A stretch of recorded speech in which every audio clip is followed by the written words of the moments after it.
Hey, we're getting closer to New Year's, but we're keeping Christmas going. That's pretty cool here on the follow through.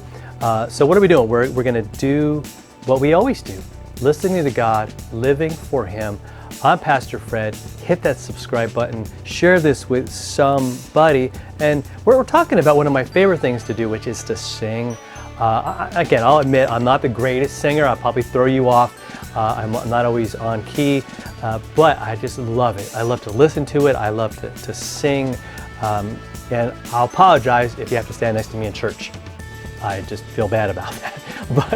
But today we're going to talk about kind of we're going to dissect singing a little bit. In 1 Corinthians chapter 14, in verse 15, Paul's talking about, just the use of our mind in things. Because a lot of times when you think of singing, you might think it's this spiritual thing and your mind just kind of shuts off and you're really not engaged in terms of thoughtful, ideas or any of those other things. But look at what Paul says here. He says, what am I to do? He goes, I pray with my spirit, but I will also pray with my mind.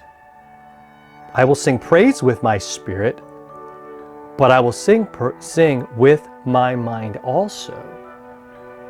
So it really should be both. When I think we get it wrong when it's just this spiritual thing where I'm just kind of lost in it and there's really no thought process, or if it's all thought process, if it's all rational things and right, but it's God working in your heart, it's God working in your life, in your soul, and that includes your mind. He engages that. And it makes you sing. But you're still thinking about what you say, but there's a sense where you're not. There's a sense where the Spirit of God is working and you're just being kind of taken away into something. But again, your mind always goes with you. And so Paul's kind of just encouraging us to get into the Word, to look at it, and then to sing. Because we're going to sing what we know, what we hear. Now again, we might not always understand it, and there might be an emotional part of that. But again, he's reminding us that the emotional thing is not the biggest thing.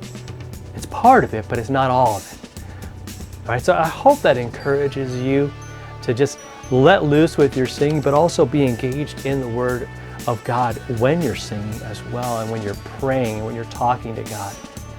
All right, so have a great celebration, and we're getting closer to that new year, to that ball drop, and just again, a whole new year of God's goodness for us.